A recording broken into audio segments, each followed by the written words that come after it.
Oke. Jelaskan ya ibu-ibu, bapak-bapak. Jadi tadi sudah dijelaskan di pembukaan dan materi sebelumnya. Sebelum masuk ke langkah selanjutnya, kita mari bermain game dahulu. Gamenya apa, Pak? Jadi sebenarnya kita gamenya bendera, tapi karena tidak ada bendera, sedang tidak zoom partai ya, jadi pakai tangan saja. Jadi akan saya sampaikan. Jadi kalau nanti ibu-ibu, bapak-bapak setuju, maka angkat tangannya. Setuju. Jadi kalau tidak setuju, nanti tangannya disilangkan. Oke. Setuju, tidak setuju. Siap. Ya. Jadi ada beberapa pertanyaan yang akan saya pertanyakan. Yang pertama adalah pernyataannya adalah menyuruh anak menjadi kuli angkut barang untuk menambah uang belanja. Setuju atau tidak ibu? Iya. Bagus. Terus yang pernyataan kedua, menyuruh anak untuk mengemis di jalan. Bagus. Terus pernyataan ketiga, mengizinkan anak untuk menikah sebelum usia 18 tahun. Bagus. Terus memberikan waktu istirahat yang cukup untuk anak.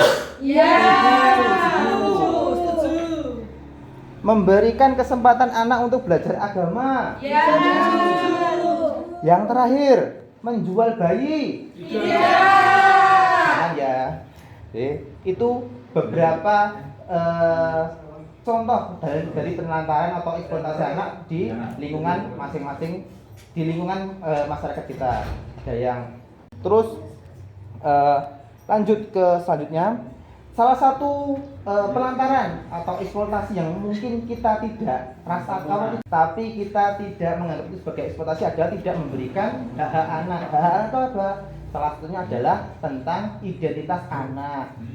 Contohnya apa, Pak? Di sini ibu-ibu, bapak-bapak, ada yang anaknya belum punya akta kelahiran? Ada. Terus tidak dibuatkan kakak? Tidak belum. Jangan Sibuk, ya. Pak. Jadi hak-hak anak adalah juga untuk terkait identitas anak, dibuatkan akte kelahirannya, dimasukkan ke kakak dan lain sebagainya. Untuk apa? Nanti seperti ini. Jadi manfaat untuk akte kelahiran ya. Jadi untuk identitas anak itu ada beberapa manfaatnya. Yang pertama adalah mengidentifikasi anak itu adalah sah milik orang tuanya atau anak tersebut adalah anak dari orang tua tersebut. Yang kedua adalah memastikan asal usul anak. Ya, jadi anak itu berasal dari orang tua yang sama, yang benar. Terus mendapatkan layanan kesehatan dan pendidikan bagi anak. Ya. Jadi salah satu syarat untuk mendapatkan layanan kesehatan dan pendidikan bagi anak adalah adanya akte kelahiran.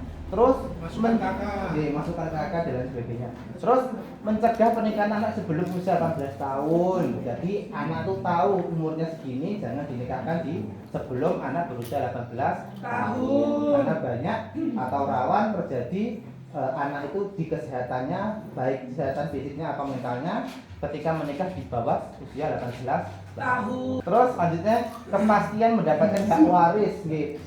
Jadi hak bagi anak adalah mendapatkan waris dari orang tuanya. Jangan sampai ketika diurus pengadilan, entah pengadilan agama atau pengadilan negeri, anak tersebut tidak mendapatkan haknya atau hak waris dari orang tuanya atau orang tua sahnya. Terus sebagai dasar pembuatan dokumen lainnya ya. Jadi ketika tidak ada akte dari anak, maka tidak dapat membuat surat-surat yang lain, contoh KTP, SIM, paspor, dan lain-lainnya. Jadi malah mempersulit anak untuk. Selanjutnya kita akan menonton film. Jadi mari kita menonton film. Jadi film tadi menceritakan tentang Reni. Jadi ibu-ibu, bapak-bapak bisa menyimpulkan apa yang bisa yang dilihat tadi filmnya. Ada yang bisa menyimpulkan bagaimana inti atau hikmah ketika menonton film tersebut. Ibu-ibu bisa menjelaskan? didorongkan orang tua walaupun miskin tetap bisa sekolah. Iya, baik. Jadi itu tadi, walaupun memiliki kekurangan atau kemiskinan, tapi tidak menghalangi Reni untuk mendapatkan prestasinya sampai kumlot walaupun bapaknya hanya sebagai tukang Beca. dia tidak mematahkan semangatnya, tidak minder dan sebagainya.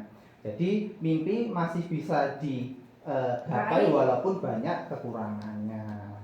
Oke, mungkin itu saja dari saya. Untuk tugasnya nih Bu, jadi nanti Ada PR, Pak? Ada PR. Kayak anak saya, Pak, dapat Ya anak sih pun Bu.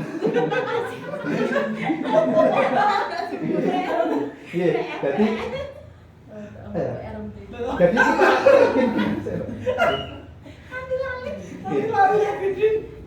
jadi kita jadi saya akan sampaikan tugas-tugasnya.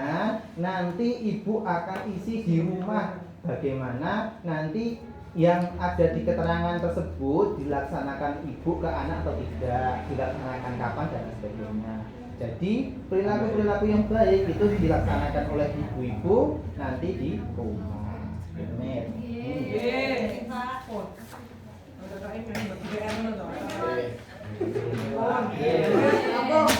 Oke, mungkin itu saja yang bisa saya sampaikan. Banyak kurangnya saya mohon maaf. Bertemu kembali di bulan depan di materi-materi atau sesi-sesi selanjutnya. Itu saja. Akhir kata, wassalamualaikum warahmatullahi wabarakatuh.